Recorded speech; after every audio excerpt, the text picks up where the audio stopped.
Hey everyone, and welcome back to Manhole. There are plenty of issues that dragons have had with entrepreneurs during their time on Dragon's Den. The following worst Dragon's Den deals they regret taking looked promising for a little while. But the investments that dragons offered these companies didn't end up getting paid out for one reason or another. Don't forget to like this video and subscribe to Manhole. Also comment regrets and we'll give a lucky winner a shout out in the next video. 9. Light leads. What you've just heard is the world's first analog optical guitar cable, and it's called a light lead. The Dragons were initially pretty impressed by this company, which focused on manufacturing fiber optic guitar cables. Founders Danielle and David were taken to task, however, by some of the Dragons. Peter Jones, for example, was worried about the deal that there would be no repeat business if the cables lasted as long as they were supposed to. A lifetime guarantee means that people won't need to pick up any additional cables, with one suiting buyers just fine. Sarah Willingham was also wary, commenting that she wasn't sure if Lightly was a great business idea or simply a great idea. The dragon that eventually agreed to invest in the company was Tucker Suleiman, who worked out a deal that would have seen him forking over £70,000 in exchange for a 35% share in the company. This deal never quite made it, however, and the business was dissolved in January 2018. As it turns out, there was quite enough demand for high-end guitar cables, and the company's founders didn't end up with an investment after all, despite everyone believing that they had. That's a bit of an issue, and Lightlead wasn't the only company that seemed to be a winner, only to have the deal fall apart after the episode aired. 8. Universal Manhole Keyket.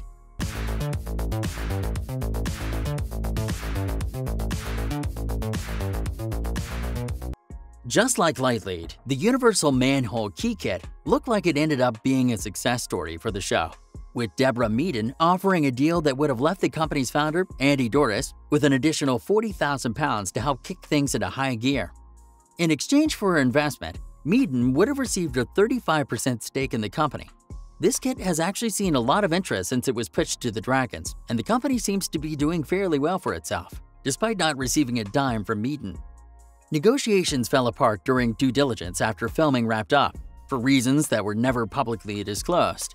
The kit seemed to be perfect for jobs involving one person, with 2 interchangeable handles and 14 different tips to allow it to fit a wide variety of manhole covers.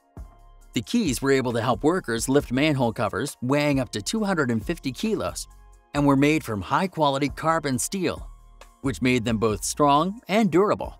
The company was founded after Doris learned that finding the right keys for specific manhole covers was a real pain, with all of them requiring keys of different sizes. Even though he never received his promised investment, Doris kept at it and managed to build his business without help from the Dragons. It seems that simply being on the show, however, garnered enough attention for him to get things off the ground. 7. Cocafina. My name is Jacob Thundel, and I'm the founder and chief nut at Cocafina. After impressing 2 of the Dragons, Nick Jenkins and Sarah Willingham, Cocafina's founder, Jacob Thundel, looked like he was totally set to be a huge success. Thundel showed up with a tray of samples. They were coconut-based, as Thundel is something of a self-described coconut expert. He was joined on stage by the company's director of operations, Manisha Solanki. On offer were their pre-workout snack bars, cold-pressed coconut oil sachet, coconut amino soy sauce alternative, pure coconut water, and low GI coconut sugar. That's quite an impressive set of products, and all the Dragons were impressed by the initial pitch. The company's founder was hoping to receive an investment of £75,000 in exchange for 5% equity in the company. The Dragons weren't ready to give up their hard-earned money for such a small payoff, and were instead interested in receiving a 20% stake in the company. Thundel wasn't about to give any of the Dragons more than 10%, which worked out when Jenkins and Willingham decided to split a 20% stake, receiving 10% each. They also offered an option for Jacob to buy back half of the equity offered, coming in at 10%, only 12 months after the deal was struck. This deal looked promising for everyone involved, and it looked like all parties were in agreement. Unfortunately, this investment was never paid out, although Cocafina did okay for itself after sales were boosted by their appearance on the show. Their products are now available in around 28 countries across the world, and they managed to pull off a win even though the Dragons never ended up investing in the company after filming wrapped up. 6. Kids Flush. To do something when it's a chore. So I thought, how could I turn that chore into a pleasure? and that was the start of Kids Flush. A company that makes easy press toilet buttons for kids, Kid Flush has done very well for themselves after their deal with Dragon's Den investors Tucker Suleiman didn't quite make it past due diligence. Simply being on the show, however, was enough to kickstart things in a big way for the company's founder, Jamie Lawlor, who is based in Dublin. A father of 3 kids himself, Lawlor had plenty of experience under his belt and had a real winner of an idea on his hands. Kids Flush was supposed to receive a £40,000 investment in exchange for a 40% stake in the company. That money, however, never materialized, which seems to be a bit of a recurring theme as far as Dragon's Den is concerned. We're sure it didn't help that Peter Jones called the product, and we quote, ridiculous. That's a bit of a nasty thing to say, especially since it turned out to not be quite so ridiculous after all, with plenty of people realizing just how impressive Kids Flush actually was. Making things like flushing fun for kids is a great way to get them excited about something that's usually quite mundane for the rest of us. Plus, many parents are well aware of the fact that kids do generally have a difficult time when it comes to remembering to flush. We don't know why Suleiman ended up regretting his initial deal and not shelling out the cash to help Lawlor grow his business, but he definitely ended up missing out in the long run. We assume at this point that he regrets regretting making a deal with Lawlor, but hindsight is 20/20 after all. Maybe next time he'll actually follow through with his deal instead of letting a great partnership go down the drain during due diligence. 5. Lupa. And so we come to Lupa, a Bluetooth tracker device. Peter Jones surprised even the founders of the company when he agreed to give them £100,000 in exchange for a 30% stake in the company. The founders were fresh out of university when they made their pitch, and they must have thought they had died and gone to heaven when he agreed to help finance the startup. It didn't take long before he took to Twitter to announce that the deal had fallen through before they even got started. He didn't say much about why it didn't work out, only that some issues had arisen during due diligence that convinced him to back out of his deal. That must have been hard for Raj Shark and Vincent Klimt, the founders of the company. But Jones did go on to say that he wished them all the best going forward.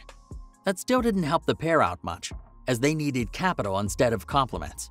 That being said, they did manage to get the company off the ground, although it does have mixed reviews on Amazon.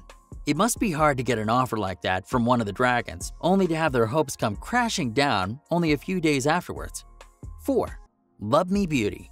After being promised £80,000 in exchange for a middling 8% stake in the company, the founders of Love Me Beautiful were caught off guard when their funding was cut. Love Me Beauty was hoping to get in on the beauty box craze, and it looked like they had really done their homework. The dragons liked the idea, but seemed to think that the market was already saturated as far as that type of product was concerned.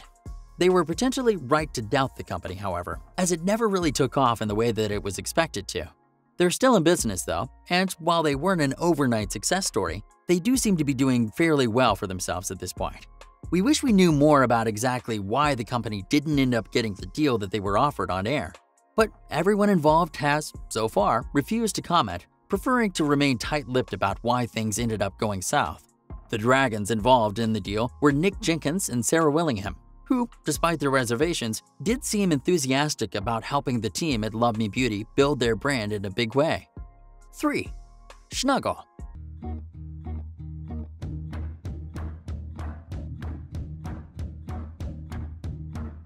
A further offering from the dragons that was put on hold was one extended to a company that chose to focus on baby products. They had a solid business plan and lots of impressive products to show off to the dragons during their pitch, with many people thinking that they were bound for success.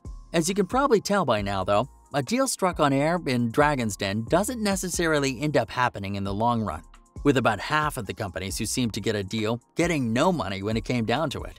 The dragon who ended up backing out of their deal was Tucker Suleiman, who seems to feature a lot when it comes to deals that never materialized or fell apart during due diligence.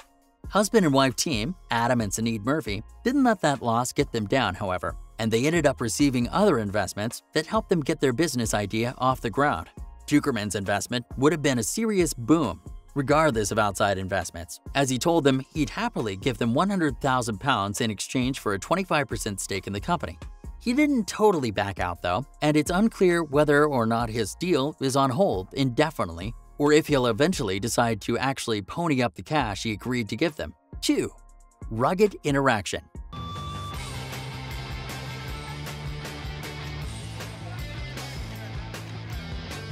one company that succeeded and blew everyone's expectations out of the water after Dragons Jones and Meaden regretted their deal.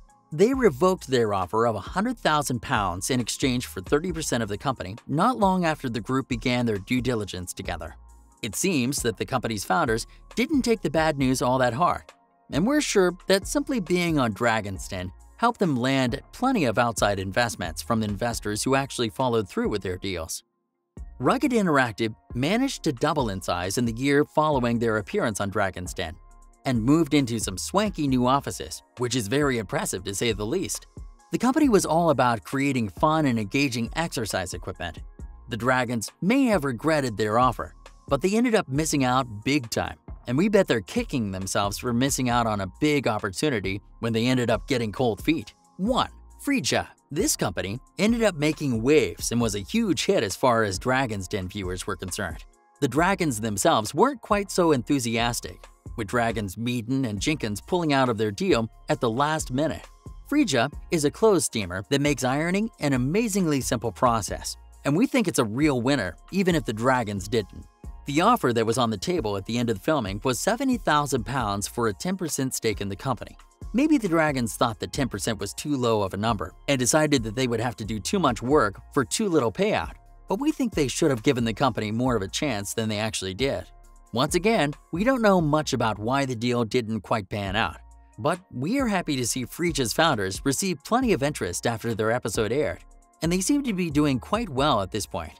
They definitely don't need to ask the Dragons for any money in the future, and we're sure that they're happy not to have given up even a 10% stake of their company way back when.